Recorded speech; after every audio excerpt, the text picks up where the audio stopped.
මිනිස්සු හැම කෙනාම කැමති තව කෙනෙක් තමන්ට කරන ගෞරවයට ඒ වගේම ආදරයට ලැබෙන්න තියෙන සියල්ල තමන්ට නැති වුණත් තව කෙනෙක්ගෙන් ගෞරවයක් ආදරයක් ලබන්න පුළුවන් නම් ඒක තමයි වටින්නේ. එකම තරගයක එකම ට්‍රැක් එකේ දුවන අය ලංකාවේ ගොඩක් ඉන්නවා. සියල්ලම අවසානයේ මරණය බව නොහඳුනන පිරිස් තව තැන්වලට යන්න උත්සාහ කරනවා.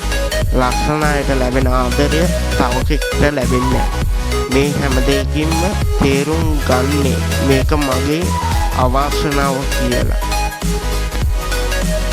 සියල්ල තිබිලත් මානසිකව ඉන්නේ හිර කූඩුවක් ඇතුළේ. හැම කෙනෙක්ටම ජීවත් වෙන්න අයිතියක් වගේම වාසනාවක් තියෙන්න ඕනි. හැම කෙනාටම තමන්ට කියලා පවුලක් තියෙන්න ඕනි. අපි සතෙක්ගෙන් පැටි හම්බුන ගෑනු සතෙක් නම් ඌව විකුණනවා. පිරිමේකෙක් නම් ඌව තියාගන්න. මේ දෙපැත්තම අකරණයි. ඒත් අපි තෝරගන්නේ අපිට වාසිදායකම දේ. ඔව් අපිට උගන්වන්න වාසිදායකම දේ තෝරගන්න කියලා තමයි. ගෑනු පිරිමි වන දෙකොල්ලෝම අසරණයි.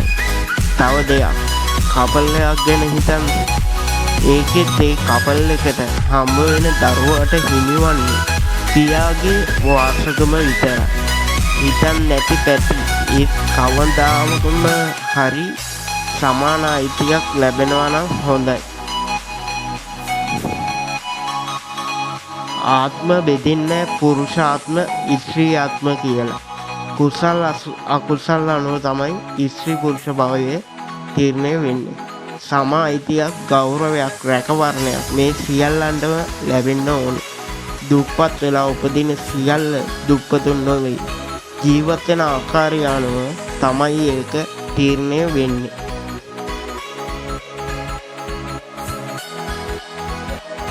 අද අපි සමාජීය කරුණු ගොඩක් වීඩියෝවේ කතා කළා. ඒ වගේම තවත් මානසික පැත්තකුත් වීඩියෝවේ කතා කරා.